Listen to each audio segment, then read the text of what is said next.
présidentielle d'octobre 2025. Ce soir, nous abordons un thème capital sur ce chemin. Le Conseil constitutionnel, garant de la légalité ou gardien de la pérennité du régime RHDP. Ce soir, pour nous éclairer, nous recevons Maître Habiba Touré, juriste, mais surtout avocate du président Laurent Gbagbo, un des 60 candidats enregistrés au Conseil constitutionnel. Maître, bonsoir. Bonsoir. Soyez la bienvenue sur notre plateau. Merci. Merci surtout d'avoir accepté notre invitation. Pour vous interroger, je suis sur ce plateau avec Armand Boui, journaliste. Armand, bonsoir. Bonsoir César. Merci de ton apport. C'est un plaisir pour moi. Ensemble, maître, nous allons traiter successivement les prérogatives du Conseil constitutionnel,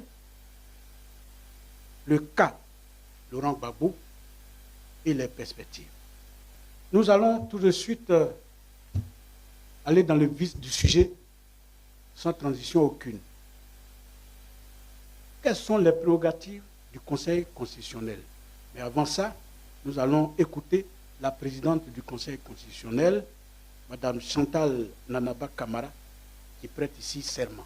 Je m'engage à bien et fidèlement remplir ma fonction, à l'exercer en toute indépendance et en toute impartialité, dans le respect de la Constitution, à garder le secret des délibérations et des votes, même après la cessation de mes fonctions, à ne prendre aucune position publique dans les domaines juridiques, politiques, économiques ou sociaux, à ne donner aucune consultation à titre privé sur les questions relevant de la compétence du Conseil constitutionnel. La présidente du Conseil constitutionnel déclare qu'elle va travailler en toute indépendance. Quelle est votre réaction quand vous entendez ça? Écoutez, je n'ai pas à préjuger de l'impartialité du Conseil constitutionnel. À notre niveau, j'estime qu'il revient d'analyser, de juger des actes et non d'avoir des préjugés. Donc voilà ce que je peux dire par rapport à ça. Sinon, en théorie, le Conseil constitutionnel est censé être le gardien de la Constitution. Donc s'assurer que tout ce qui est accompli est conforme à la Constitution. Et c'est en ce sens, l'institution du Conseil constitutionnel est une institution tellement importante qu'effectivement, qu'elle doit pouvoir avoir la confiance de tous les Ivoiriens. Encore faut-il agir en ce sens. Alors, nous allons donc essayer dans un premier temps de visiter un peu les prérogatives de ce Conseil constitutionnel. Et là-dessus, je donne la parole à Armand Boui. Armand, bonsoir. Bonsoir. Je pense que tu as beaucoup de questions à poser à Maître Habiba Touré sur les prérogatives du Conseil constitutionnel. Okay. On peut y aller. Bonsoir, Maître. Bonsoir. Alors, la première question, Maître, est-ce que vous pouvez nous expliquer de façon précise et de façon générale, d'abord, les attributions, les compétences du Conseil constitutionnel et de façon particulière les compétences et les attributions du Conseil constitutionnel en matière électorale? Très bien, merci. Alors, comme indiqué, le Conseil constitutionnel, je l'ai indiqué tout à l'heure, agit comme un gardien de la Constitution. Il doit s'assurer que toutes les lois prises, que tout ce qui est effectué dans l'État de Côte d'Ivoire est conforme à la Constitution. Donc, c'est pour ça que c'est un rôle extrêmement important, parce qu'il doit s'assurer de la constitutionnalité des actes accomplis sur le territoire ivoirien. D'accord? Et là, plus précisément, le rôle de... Effectivement, vous avez indiqué son rôle de juge électoral, parce que c'est lui qui, en dernier ressort, proclame les résultats définitifs d'une élection, de l'élection présidentielle en l'occurrence. Mais c'est également lui qui arrête et qui publie la liste définitive des candidats à l'élection présidentielle. Donc c'est un rôle effectivement extrêmement important dans le cadre d'une élection présidentielle. Alors, Maître, selon vos explications, on voit l'importance du Conseil constitutionnel. Est-ce que, du point de vue de la loi, dans le fond et dans la forme, le Conseil constitutionnel a les moyens d'être impartial? Parce que le Conseil constitutionnel, tout de même, le président est nommé par le président de la République. Je dirais ça, c'est une question d'éthique. C'est une question d'éthique. Il est évident que l'on peut, on peut penser, on peut estimer que le président du Conseil constitutionnel étant nommé par le président de la République, en tout cas par le chef de l'État, le chef de l'État ne va pas nommer quelqu'un qui lui est hostile, par définition. Ceci étant, lorsqu'on est même nommé, lorsqu'on a une grande éthique et une grande conscience de la responsabilité que l'on représente, on doit nécessairement agir, non pas en fonction des intérêts d'un chef de l'État ou d'un parti, mais en fonction de la Constitution. Tant qu'on agit conformément à la Constitution, on peut ne pas être d'accord avec telle ou telle décision, mais elle s'impose. C'est lorsqu'on donne le sentiment d'agir de façon partisane ou partiale qu'il peut y avoir un certain problème. Maître, sur la compétence du Conseil constitutionnel, on a le sentiment que le législateur a donné trop de pouvoir, parce que une personne qui est nommée par une autre, est-ce que cette personne, sans garantie au regard du droit, au regard du fonctionnement, par exemple, peut fonctionner de façon collégiale, sans garantie dans ce sens-là, est-ce que la personne peut être complètement impartiale?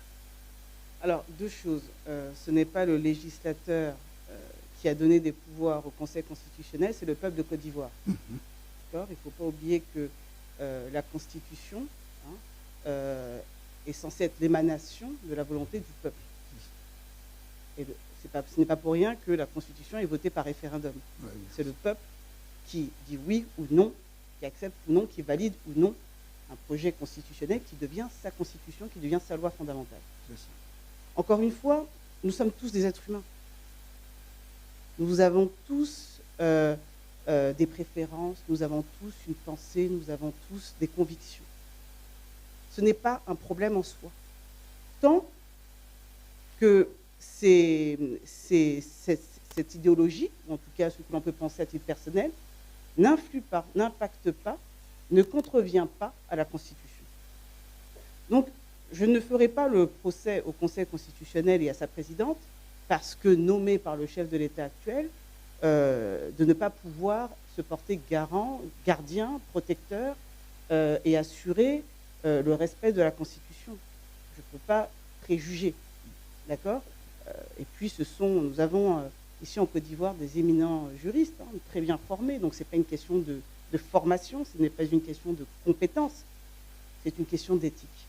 C'est une question de conscience, je dirais. Personnelle, mais aussi vis-à-vis de responsabilité vis-à-vis du peuple de Côte d'Ivoire. Parce que c'est au nom du peuple de Côte d'Ivoire que les décisions sont prises. Merci. Et non pour le compte ou au nom d'un chef d'État. C'est pour ça que je dis qu'en réalité, aujourd'hui, la grande responsabilité qui repose sur le Conseil constitutionnel sera de savoir si ils vont rendre des arrêts conformes à la Constitution ou des services. C'est la question qui se posera à eux et à laquelle ils devront répondre. Maître, nous allons passer à plus profond. Pour ce qui nous réunit ce soir, c'est la candidature du président Laurent Gbagbo déposée au Conseil constitutionnel. Pour y arriver, nous allons visionner la vidéo qui montre le dépôt de la candidature du président Laurent Gbagbo à la CEI. Ce jour, lundi 25 août 2025, est un jour mémorable pour nous. Parce que c'est ce jour que nous avons choisi pour déposer la candidature du président Laurent Gbagbo à l'élection.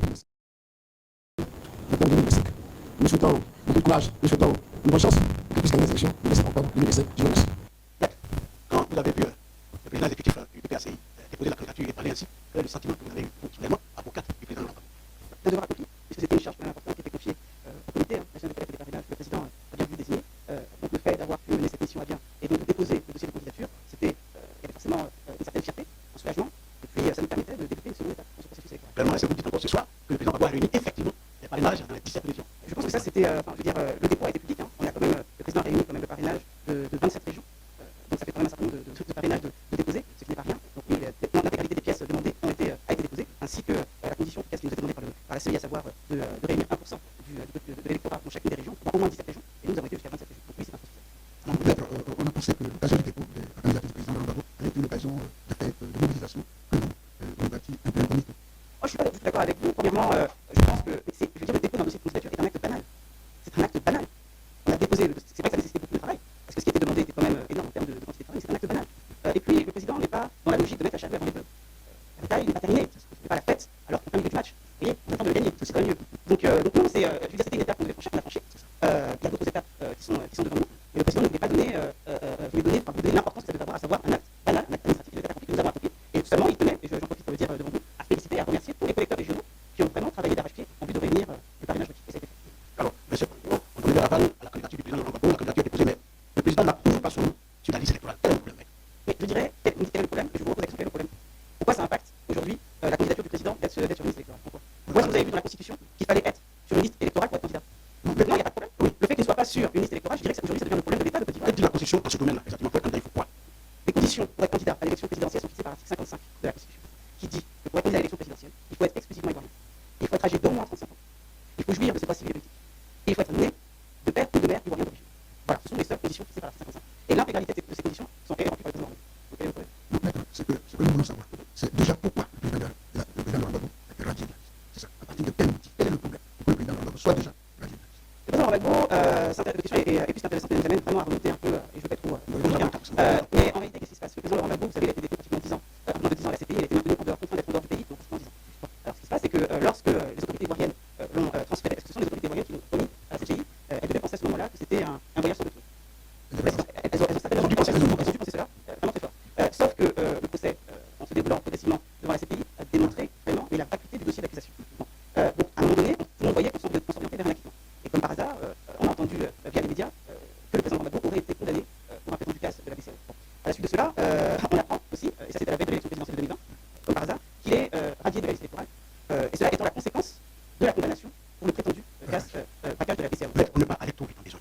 Le président Gbagbo est à la CPI et il apprend qu'il est condamné ici, par votre presse, par votre presse. C'est-à-dire, on ne lui a pas signifié qu'il y a un procès ici contre lui. On ne l'a même pas compris, on ne l'a pas convoqué. Alors, en matière pénale, on essaie de le répéter, en matière pénale, les faits sont tellement, on estime les faits d'une telle gravité, de manière générale, puisque vous savez qu'en matière pénale, potentiellement, la condamnation pourrait aller jusqu'à l'emprisonnement. D'accord? Donc, on estime ces faits suffisamment graves pour exiger que la personne poursuivie soit jugée en sa présence. Donc, il est obligatoire d'être présent à son procès en matière pénale. C'est une obligation. Vous ne pouvez pas juste envoyer votre avocat en disant non, je ne vais pas, mon avocat va me représenter. Ce n'est pas autorisé. L'avocat peut vous assister, c'est-à-dire il est à vos côtés, mais il ne peut pas vous représenter, c'est-à-dire il ne peut pas être là en votre absence. D'accord? Bon. Et comme on l'a indiqué tantôt, c'est-à-dire ce sont les autorités ivoiriennes qui ont quand même remis le président Laurent Gbagbo au greffier de la CPI. Donc ils savent où il est. Ils ont signé, avant de ratifier le statut de Rome, ils avaient signé un accord de coopération pour faciliter la coopération judiciaire entre la CPI et la Côte d'Ivoire. Et puis par la suite, ils ont ratifié le statut de Rome, c'est-à-dire renforcer la coopération entre l'État de Côte d'Ivoire et la CPI. Donc pour l'État de Côte d'Ivoire de poursuivre le président Laurent Gbagbo. Et c'est très bien aussi parce qu'il n'est pas en fuite. Et il suffit, par les voies diplomatiques, de transmettre la convocation de manière à ce que le greffier de la CPI remettre au président Laurent Gbagbo. C'est pas compliqué, mais c'est pas ce qu'ils font. Ils savent qu'il n'est pas en Côte d'Ivoire, ils ne lui remettent aucune convocation, ils le jugent dans son dos et puis proclament sa condamnation via les médias. C'est un peu trop gros. Sur quoi le magistrat peut-il donc se baser pour juger au pénal un accusé qui est absent? Je pense que c'est à eux qui posent la question. D'accord, c'est à ceux qui l'ont jugé qui posent la question parce que, en toute honnêteté, on sait tous qu'en matière pénale, il faut être présent. On ne peut pas vous juger en votre absence. On ne peut vous juger en votre absence que si dûment convoqué, malgré votre convocation, vous décidez de ne pas venir. Et là, effectivement, vous êtes jugé par défaut. Parce qu'on vous a convoqué, vous n'êtes pas venu. Et là, en l'occurrence, aucune convocation n'a été remise au président Laurent Gbagbo. Et les autorités ivoiriennes savaient très bien où il se trouvait. D'accord. Est-ce que pas extraordinaire, est-ce qu'il n'y a pas une petite exception qui permet cette procédure-là? Non, je vous dis que la loi ne permet pas ça. Je vous dis la seule exception, c'est lorsque dûment convoqué, vous ne venez pas. Parce qu'effectivement, des petits malins peuvent dire bon, bah moi je sais que je peux pas juger en mon absence, donc qu'est-ce que je fais? Je ne viens pas. J'ai reçu ma convocation et je ne viens pas, et puis je ne veux pas la procédure. Ah non, ça ne sera pas comme ça. C'est-à-dire qu'il revient au magistrat, il revient au tribunal de s'assurer que la convocation vous a bien été remise et que nonobstant la remise de cette convocation, vous avez décidé par devers vous de ne pas venir. D'accord? À ce moment-là, vous êtes jugé par défaut. Mais on ne peut pas, c'est trop facile sinon. Je sais que César Etou habite à Abidjan et je vais délivrer la citation à comparaître à Yassoukou. Et c'est sûr que je vais pas avoir la convocation, et après je juge dans son dos, je le condamne. C'est trop facile. Voilà, ce que je veux dire, c'est qu'à un moment donné, il faut être sérieux. Il faut juste être sérieux. Et il est évident que cette procédure a été faite, mais en violation des règles les plus élémentaires de la procédure. Mais j'irai même plus loin, parce que ce qu'on n'évoque pas, ce qu'on ne dit pas suffisamment. C'est que le président Laurent Gbagbo était président de la République de Côte d'Ivoire. Ce n'est pas un justiciable ordinaire. Et la Constitution indique clairement qu'un président de la République, lorsqu'il agit, bénéficie de certaines immunités.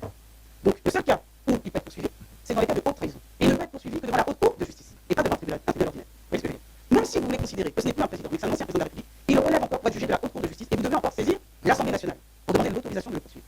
Ce qui paraît logique, parce qu'on parle quand même du premier représentant de l'État de Côte d'Ivoire, on parle quand même du chef de l'État, qui accomplit un certain nombre d'actions au nom du peuple de Côte d'Ivoire. Donc on ne peut pas le juger comme ça. Il y a des procédures à suivre pour pouvoir le juger. Il n'est pas au-dessus des lois, mais il y a des procédures à respecter pour pouvoir juger un président de la République ou un ancien président de la République. Tout cela n'a pas été fait. Est-ce que le tribunal a été constitué pour juger le président Laurent Gbagbo savait que cette disposition devait être respectée? Et comme je vous disais, je ne peux remettre en question la formation et les compétences de nos magistrats. Ils savaient nécessairement, ils savaient forcément ce qu'ils étaient en train de faire. Mais tout ça n'a pas été fait. Toutes les procédures ont été montées. Mais est-ce qu'au moins il y a une trace qui prouve que le président Laurent Gbagbo un coup doit être jugé et condamné? Est-ce qu'il y a une décision Non, la décision jusqu'aujourd'hui, le président Laurent Gbagbo ne l'a pas reçue. Jusqu'aujourd'hui, il ne l'a pas reçue. C'est pas vrai. Il ne l'a pas reçue jusqu'aujourd'hui. Et il n'a même pas reçu la convocation. Ils n'ont pas pris la peine. la décision. Ils ne l'ont pas adressée. Mais regardez un peu. Ils ne sont pas totalement. Je ne vais pas insulter les gens, mais enfin, comment ils allaient expliquer qu'ils ne vous remettent pas la convocation et qu'ils vous allaient trouver le moyen de vous remettre la décision? Comment ils allaient expliquer ça?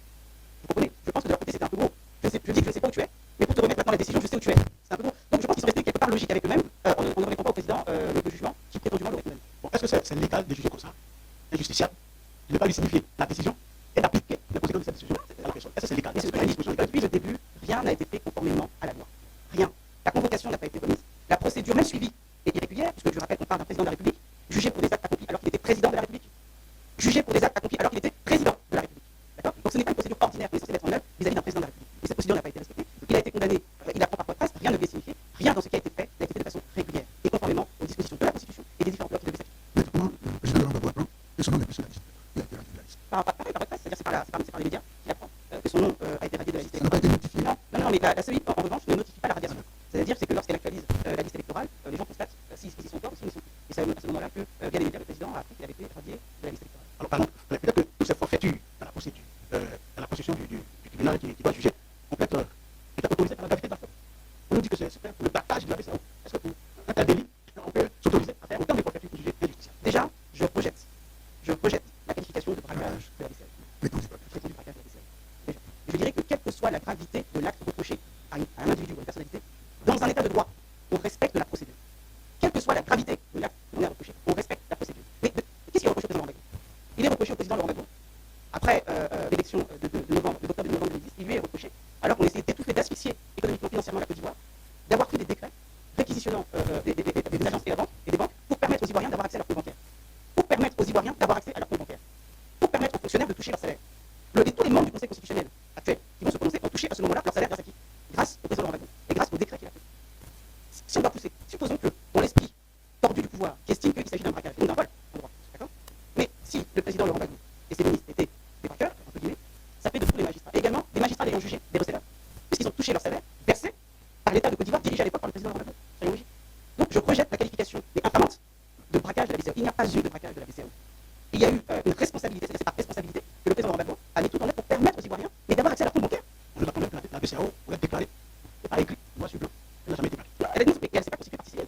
Elle estime ne pas avoir subi de préjudice. C'est vous dire le caractère complètement absurde de cette procédure. Maître, en voyant tout cela, comment le président Laurent Gbagbo réagit? Quels sont les recours que vous avez? Est-ce qu'il y a eu des recours? Le président Quelque chose protège un tel citoyen que celui de telle injustice. est-ce qu'il en a sa première Moi, j'interroge parce que le jour que cela nous arrive, il va falloir qu'on sache ce qu'il faut faire. Ce qui a arrivé à un ancien président peut arriver à n'importe quel citoyen qui n'a pas Selon besoin de de façon précise. Oui, alors déjà, le président Laurent Gbagbo, et c'est vrai, il n'en est pas sa première injustice. Il n'est pas sa première injustice. Oui, on a affaire quand même à un homme qui a été vraiment traîné dans la boue, qui a été humilié, insulté, vilipendé, calomnié, qui a été extradé loin de son pays pendant près d'une dizaine d'années, à qui on a volé clairement 10 ans de sa vie. Et on ne lui a même pas demandé pardon. On ne lui a même pas demandé pardon, comme si 10 ans ce n'était rien. Voilà de quel homme on parle. Les injustices ne débutent pas avec cette procédure infamante. Elles ont débuté bien avant. Mais le président Laurent Gbagbo ne part pas sur son sort. Au-delà de tout ce qu'il estime, c'est ce qui est important, au-delà de son cas personnel, c'est de se battre pour un état de droit. Et donc de défendre les principes au-delà de sa personne. C'est de rester à se battre, de continuer le combat pour un état de droit. C'est là tout le combat de sa vie, au-delà de la souveraineté, etc. Mais tout ça, vous pouvez le résumer par le combat pour un état de droit. Donc oui, dès qu'il faut faire des recours, il les fait. Parce qu'il faut montrer quand même. En l'espèce, oui, il a saisi quand même le comité des droits. Nous avons saisi, j'ai saisi pour le compte du président Laurent Gbagbo, le comité des droits de l'homme des Nations Unies. Qu'est-ce que vous avez demandé exactement? Ce que nous avons demandé au comité des droits de l'homme, je ne vais pas trop, qu'elle est actuellement pendante, demander, c'est justement de se violation, comme nous avons indiqué depuis le début, dont a été victime le président Laurent Gbagbo, la violation de l'ensemble de ses droits. Bon. Et par rapport à cela, il avait été également demandé, c'est vrai, je pense que la presse en est suffisamment fait l'écho, des mesures provisoires visant à permettre au président Laurent Gbagbo d'être candidat à l'élection présidentielle. Le comité des droits de l'homme n'a pas fait droit à rejeter les mesures provisoires telles que je les avais formulées, en disant ces demandes-là, je ne veux pas y faire droit. Néanmoins, je vais quand même ordonner des mesures provisoires qui consistent à l'État de Côte d'Ivoire de prendre toutes les mesures nécessaires en vue de garantir au président Laurent Gbagbo le droit d'être voté, le droit d'être élu et le droit de participer aux affaires publiques, soit tous les droits réunis dans l'article 25 du Code. Et ça a été clairement dit dans le cadre de cette décision. Est-ce que le régime en place est informé Oui, bien sûr. de cette décision en attendant? Ils le savent. Allez, je le fais. Ils ils le savent, et je dirais que la réaction est assez intéressante. Parce qu'il y a la réaction officielle, et puis il y a la réaction qui n'arrive pas à assumer, et qui met dans la bouche on va dire, certains les qualifieraient de sous-traitants, mais et le mot serait adapté. Mais je dirais oui, dans la bouche de personnes, soit de simples militants et en disant ça ne nous engage pas finalement, parce que c'est pas l'État qui parle. Alors, qu'est-ce qu'ils disent? Ils disent oui, on a gagné, les mesures provisoires ont été rejetées, mais en réalité, lorsqu'ils disent, lorsqu'ils bien et correctement la décision, qu'est-ce qu'ils disent? Oui, les mesures provisoires telles que sollicitées, on les rejette. Néanmoins, on vous demande de garantir prendre toutes les mesures nécessaires. C'est-à-dire, je ne vous dis pas comment, je ne vous dis pas comment faire. Vous vous débrouillez pourvu que vous garantissiez tous les droits de l'article 25. Et donc le droit de voter, le droit d'être candidat, le droit d'être élu. Vous voyez ce que je veux dire? Donc finalement, moi, quand je vois que le comité des droits de l'homme, certes, il n'a pas de droit, mais on demande aux mesures provisoires telles que je les ai rédigées, mais qu'au final, on arrive au même objectif, qui est de garantir aux représentants les droits des plans de l'article 25 du pacte. Bon, si, voilà, à mon sens, c'est quand même une certaine victoire pour les représentants de l'État. Donc ça, l'État de Côte d'Ivoire le sait parfaitement. Il s'évertue à la seule déclaration officielle qu'il y a eu, c'était via leur avocat qui a dit, on a vu la virulence des propos qu'ils ont tenus dans le cadre d'un communiqué, c'est pour dire que quelque part ça ne faisait pas fait plaisir, et dans le même temps, qui indiquait que l'État de Côte d'Ivoire respecte les dispositions du pacte. Donc nous allons voir, parce qu'il ne suffit pas de le proclamer, il faut encore le démontrer. Quelle est la valeur juridique de cette injonction, on va dire injonction Alors, les dispositions des Nations Unies et les dispositions du pacte s'imposent à l'État de Côte d'Ivoire et ont une valeur supérieure à la loi ivoirienne. Et c'est d'ailleurs garanti par l'article 123 de la Constitution. L'article 123 de la Constitution ivoirienne reconnaît une valeur supérieure, d'accord, au traité et accords internationaux contractés par l'État ratifiés par l'État de Côte d'Ivoire, d'accord. Donc c'est une valeur supérieure, d'accord. Ils le savent très bien. Donc quand le comité des droits de l'homme prend une décision, elle s'impose à l'État de Côte d'Ivoire, d'accord. L'État de Côte d'Ivoire peut très bien dire ah oui mais c'est pas une mesure contraignante, mais là on parle des Nations Unies.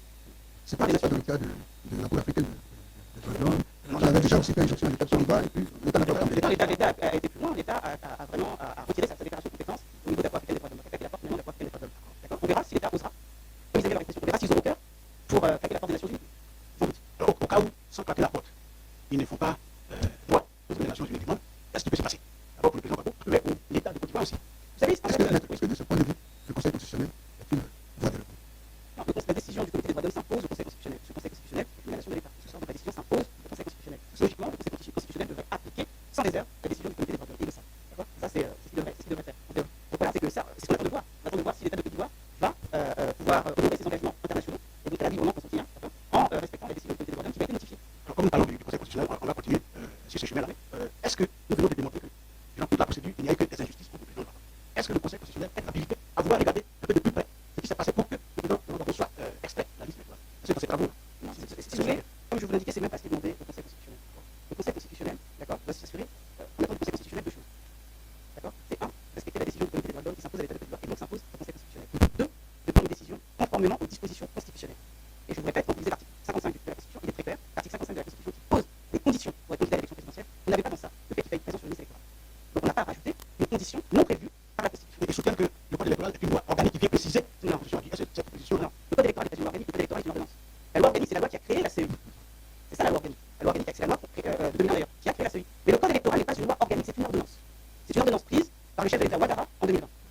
Je répète, c'est une ordonnance prise par le chef de l'État Ouattara, le chef de l'État président du RHDP Ouattara, qui prend une ordonnance et qu'on doit imposer à l'ensemble des candidats. De toute manière, cette ordonnance ne peut pas avoir une valeur supérieure à la Constitution.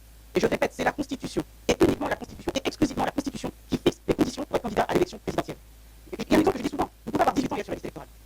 Et vous pouvez pas être candidat à l'élection présidentielle. Pourquoi? Parce que la Constitution dit que pour être candidat à l'élection présidentielle, il faut avoir au moins 35 ans. Donc le fait d'être sur la liste électorale ne vous rend pas éligible. Ce n'est pas vrai. Ils agissent par confusion.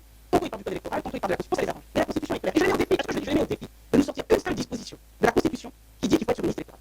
Ça n'existe pas. Et ce que vous me parlez de la loi, c'est souvent l'article 51 en réalité dans le débat. Parce qu'ils disent, bon voilà, mais l'article 51 donne des pouvoirs à la commission électorale, donc forcément, il faut pouvoir appliquer les conditions du code électoral et la commission électorale indépendante pour dire jamais d'avis. Je sais pas comment ils disent, je relis parce que franchement, ça en devient, à un moment donné, ça en devient un peu aberrant. Donc je trouve ça quand même important de lire l'alinéa concerné qui dit ceci. Les conditions, c'est l'article 51 de la Constitution. Je lis l'alinéa 2 pour gagner du temps. Qui dit les conditions du recours au référendum, ainsi que les modalités de l'élection du président de la République et des membres du Parlement sont déterminées par la Constitution et précisées par une loi organique. Comme je vous l'ai dit, le code électoral n'est pas une loi organique, mais déjà cet argument est tombé. Deuxièmement, il est marqué les modalités de l'élection du président. Les modalités, pas les conditions. Une modalité n'est pas une condition. Une condition n'est pas une modalité. D'accord. Les conditions, c'est quoi? C'est avoir au moins 35 ans, être exclusivement ivoirien, être né de père ou de mère ivoirien et jouer de ses droits civils et politiques. Les modalités, c'est quoi? C'est justement, je vais demander, vous constituez votre dossier, donnez-moi votre certificat de nationalité qui prouve que vous êtes ivoirien. Vous comprenez? Et votre certificat de naissance qui prouve que vous avez au moins 35 ans. Ça, ce sont des modalités. Voici les modalités, ce ne sont pas des conditions. C'est pas, quand même, est-ce que je dois vraiment leur expliquer la différence de définition entre modalité et condition? Deux mots différents qui ne signifient pas la même chose. Donc à un moment donné, il faut être un peu sérieux. La Constitution est claire. La Constitution, c'est ce qui est voulu par le peuple de Côte d'Ivoire, c'est ce qui est voté directement par le peuple de Côte d'Ivoire par voie de référendum. Et la Constitution fixe les conditions pour être candidat à l'élection présidentielle. C'est pas un monsieur tout seul dans sa chambre, dans son bureau qui peut fixer les conditions. C'est le peuple. Et le peuple a été très clair. Avoir au moins 35 ans, être exclusivement ivoirien, jouir de ses droits civils et politiques et être né de père ou de mère ivoirien. Ce sont les seules et uniques conditions pour être candidat à l'élection présidentielle. Alors, on va mettre, il y a des internautes qui s'intéressent beaucoup à ce que vous êtes en train de dire, et je pense qu'ils vont avoir beaucoup d'éclairage ce soir. Nous avons retenu deux questions, notamment pertinentes par rapport à tout le développement que vous faites. Il y en a un qui dit, nous sommes inquiets. On nous dit que le président Gbagbo est éligible sur le plan sur le plan juridique, le Conseil constitutionnel pourrait toujours trouver une faille pour l'écarter. Je n'ai pas pour l'utiliser. Je dirais aux Ivoiriens que le pouvoir leur appartient. Le pouvoir appartient au peuple. Le Conseil constitutionnel n'est qu'un mandataire. Il a reçu un mandat très clair de la part du peuple de Côte d'Ivoire. C'est d'agir conformément à la Constitution et non pas en fonction des intérêts du moment. Et j'ai rappelé les dispositions de l'article 55. Donc, à nos compatriotes, je dirais qu'il faut qu'on soit vigilant. On regarde, on observe aujourd'hui ce que va faire le Conseil constitutionnel. Et ce qu'il est demandé, c'est d'agir conformément à son serment. La candidature du président Laurent Gbagbo est devant le Conseil constitutionnel. Question, quelles sont ses chances? Quelles sont vos chances? C'est pas une question de chance. Soit vous remplissez les conditions, soit vous ne les remplissez pas. Si vous remplissez les conditions, on continue. Si vous ne les remplissez pas, ça s'arrête. Et les conditions sont connues. C'est pour ça que je dis, ce qui est important d'expliquer à nos compatriotes, c'est vraiment de mettre de côté la désinformation du pouvoir et de leurs proches, du parti au pouvoir, qui consiste à dire, si vous n'êtes pas sur la liste électorale, vous ne pouvez pas être candidat à l'élection présidentielle. Parce que ça, ce n'est pas dans la Constitution. Et le code électoral n'est pas supérieur à la Constitution. Le code électoral doit se soumettre à la Constitution. Donc les conditions de l'article 55 sont claires, elles sont connues de tous. Je vous rappelle que ce pays a connu une guerre. C'est pas à cause d'un code électoral. C'est à cause de dispositions de la Constitution qui gênaient un candidat. C'est pour ça que le pays a connu une guerre. Pas à cause d'un code électoral. Que les choses soient bien claires. Pourquoi? Parce que tout le monde sait que c'est la Constitution qui fixe les conditions. C'est la Constitution qui dit qui peut et qui ne peut pas. Et la Constitution, pourquoi ça les dérange? Parce qu'aujourd'hui, la Constitution, elle dit oui à Gbagbo, elle dit non à Ouattara. Elle dit clairement qu'il ne peut pas faire plus de 2 mandats. Elle dit clairement que le 3e mandat est anticonstitutionnel. Elle dit clairement que la tentative de 4e mandat est tout autant. On va y arriver. Mais je vais savoir si le seul combat mené, c'est le combat à partir des conditions et non le combat à partir des modalités. Mais les modalités, c'est quoi? C'est ce que je vous dis. Les modalités ne sont pas des conditions. Les modalités ne sont pas des conditions. Vous voyez, les modalités, c'est l'organisation pratique conformément aux dispositions constitutionnelles. Et c'est là où eux tentent de tromper les Ivoiriens en faisant passer des conditions qui sont rajoutées, qui sont anticonstitutionnelles, comme des modalités. Non, je ne suis pas d'accord. Ils doivent eux-mêmes se conformer à la Constitution. Les modalités ne sont pas. Les modalités sont là pour mettre en lumière si on remplit bien les conditions. Mais elles ne peuvent en aucun cas se substituer même aux conditions de la Constitution. Elles ne peuvent pas non plus rajouter des conditions qui n'étaient pas prévues. Vous voyez, ça c'est ce que je dirais là-dessus, il faut qu'on soit clair. Donc imaginons que la Constitution dit, attention, dit clairement, il faut être de père ou de mère. D'accord, ivoirien. C'était une des conditions ivoiriennes d'origine. Bon, si le code électoral disait qu'il fallait être de père et de mère ivoirien, qu'est-ce qu'on va appliquer? Merci. Alors, maître, nous avons fini avec les perspectives. Depuis que la candidature du président Laurent Gbagbo a été posée devant le Conseil constitutionnel, pour y aller, nous allons écouter 2 vidéos. La liste définitive des candidats à l'élection du président de la République du 31 octobre 2020 est arrêtée ainsi qu'il suit. 1. Alassane Ouattara. Les requêtes de M. Bédier Conan Aimé Henri et le PDCI RDA. Afi Nguessan Pascal et le FPI. Tendant à déclarer M. Alassane Ouattara inéligible, sont mal fondés et en conséquence rejetés. Le juge, homme de droit, doit être droit. Le juriste n'a pas à s'interroger sur la justesse du droit. On lui demande le juge d'appliquer la loi, en s'interdisant d'apprécier la loi. Mais pour être juge, je n'en reste pas moins un homme, un citoyen, jouissant de mon self-arbitre. Et quand la justice du droit se détache de la propre justice, quand je ressens vigoureusement la loi comme injuste, que dois-je faire? Si je reste juge, j'applique cette loi, même injuste. Mais pour retrouver ma liberté de citoyen, je peux et je dois démissionner. Maître, quand vous avez fini de regarder ces 2 présidents, on est dans la même position, dans 2 décisions, 2 positions différentes. Comment vous jugez ça? Votre réaction. Bien sûr, c'est pas vraiment la même chose. Si je comprends bien, le premier était en train de dresser la liste définitive des candidats à l'élection présidentielle, tandis que le deuxième, qui en réalité son prédécesseur, finalement annoncé sa démission pour ne pas avoir appliqué, parce qu'il indiquait lui-même, c'est qu'un juge doit appliquer des lois même injustes, mais il doit pouvoir en tirer les conséquences avec sa conscience en démissionnant. Ceux qui sont détenus de la fait. Je trouve finalement cette attitude digne. Le fait qu'il puisse être, si quelque chose trouve sa conscience qui démissionne, c'est assez digne. Dans l'État, je pense que ce qui fait mal, il est vrai, il a raison, que les lois injustes peuvent faire beaucoup de mal au peuple, à la nation, même si on doit les appliquer, comment dire, du Alex Senex, la loi c'est la loi, même si elle est injuste. Mais ce qui fait encore plus de mal, c'est lorsqu'on a l'application géométrique par lorsqu'on dit l'application de la loi, lorsqu'on tord cette loi, lorsqu'on viole la loi, notamment lorsqu'il s'agit de loi fondamentale. Et ça fait beaucoup de mal, parce qu'il s'agit de la loi fondamentale. Ça fait beaucoup de mal parce qu'à un moment donné, vous avez un peuple qui va être en défiance vis-à-vis de la loi fondamentale, pour laquelle on est censé appliquer en son nom. Donc je pense que c'est 2 données qu'il faut pouvoir, c'est vrai que les lois injustes, et je suis assez d'accord avec lui, c'est que des fois, vous voyez vous-même dans notre exercice professionnel en tant qu'avocat, il y a des situations où juridiquement elles sont carrées, il n'y a rien à dire, mais on sent comme injustice, ça arrive effectivement. Mais en Côte d'Ivoire, là récemment, ce n'est pas l'application de lois injustes, c'est l'inapplicabilité, la violation des droits garantis par la Constitution qui pose problème. Alors là, il faut se dire, avec démissionner. Koulibaly Mamadou a validé la candidature d'Alassane Ouattara. Parce que c'était une candidature, que ça avait dit là. Le président doit être éligible par dérivation. Par dérivation. Ça, vous savez Je ce vois, qu'on concrètement. pour une instance, dérivation. Moi, je ne sais pas ce que veut dire une candidature par dérivation. Je pense que c'est.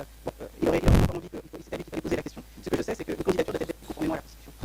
Et c'est lorsqu'on ne se soumet pas à la Constitution, et c'est ce que je disais tout à l'heure, lorsqu'on a tendance à rendre des services au lieu de rendre des arrêts, c'est là qu'il y a des problèmes. Parce que le Conseil constitutionnel n'est pas censé être partisan ou servir un camp. Il est censé vraiment faire une application stricte de la Constitution et de pouvoir protéger tous les citoyens de la même façon.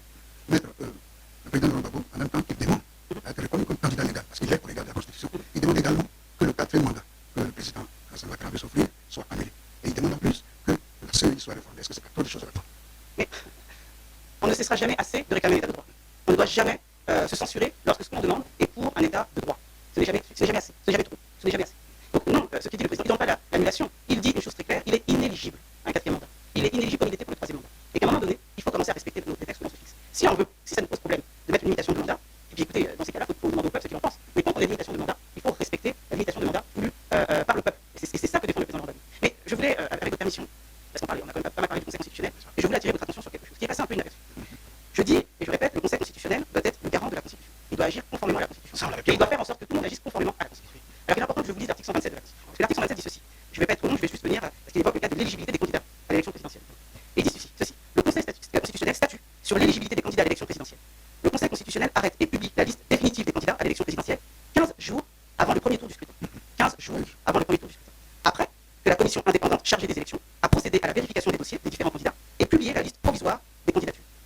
lisez la Constitution, qu'est-ce que ça veut dire? Ça veut dire que la Constitution dit que la liste provisoire des candidats est publiée par la Commission électorale indépendante et que le Conseil constitutionnel, lui, publie la liste définitive 15 jours avant l'élection présidentielle. D'accord? Et que dit le Code électoral? En son article 56, il dit ceci.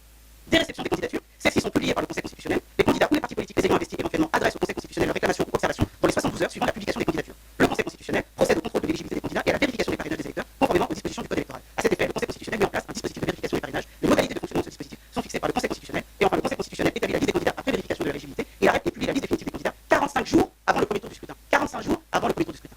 Pourquoi je vais ouvrir les deux textes? Nous avons un Conseil constitutionnel qui est censé connaître la Constitution mieux que nous autres. Et la Constitution lui demande de ne publier que la liste définitive des candidats 15 jours avant l'élection. Et que fait notre Conseil constitutionnel? Il fait ce que le Code électoral lui demande de faire. Il fait ce qu'une simple ordonnance lui demande de faire. Là où la Constitution lui demande de faire autre chose. Voici les problèmes que nous avons.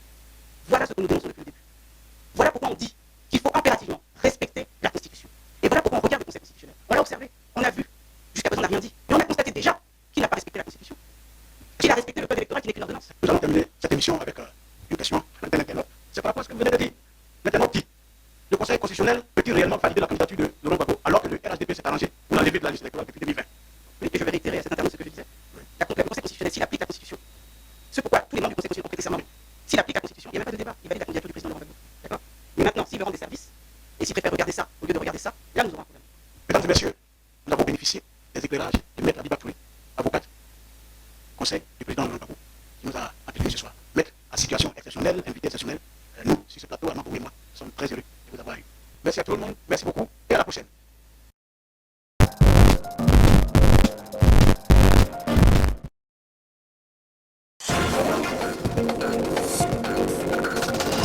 Bonjour à toutes et à tous, nous sommes le dimanche 8 septembre, merci d'être avec nous sur Télé 5 Monde à la une. Le siège du gouvernement ukrainien incendié par une frappe russe, une première depuis le début de la guerre. La première ministre appelle le monde à répondre à cette destruction par de nouvelles sanctions contre Moscou et de nouvelles livraisons d'armes. Au total, 800 drones et missiles ont été tirés l'année dernière. Au Japon, englué dans une crise politique, le Premier ministre démissionne moins d'un an après sa prise de fonction. Shigeru Ishiba jette l'éponge sous la pression de son propre temps. Nous verrons pourquoi avec notre correspondant Yann Rousseau depuis Tokyo. Enfin, si le Lion d'Or a été remis à Jim Jarmusch à Venise, la Mostra a également récompensé un film coup de poing sur Gaza. La voix de Im Rajab, elle a été ovationnée à l'issue de sa projection. Le bruit des drones et celui des explosions se sont succédés l'année dernière à Kiev, des frappes d'une ampleur inédite depuis le début de la guerre lancées par Moscou, 805 drones précisément et 13 missiles, et le siège du gouvernement ukrainien touché dans la capitale, Florent Kapsek. Le cœur même du pouvoir ukrainien atteint par l'armée russe. C'est la première fois depuis le début du conflit que le siège du gouvernement à Kiev est touché. Le toit et les étages supérieurs ont été endommagés, c'est ce qu'assure la première ministre ukrainienne sur le réseau Telegram. Toujours dans la capitale ukrainienne, à quelques minutes de voiture de là, un épais nuage de fumée s'échappe d'un immense entrepôt. Nous sommes toujours dans la capitale, devant un immeuble d'habitation éventré cette fois. Les Russes ont envoyé des drones, puis des missiles.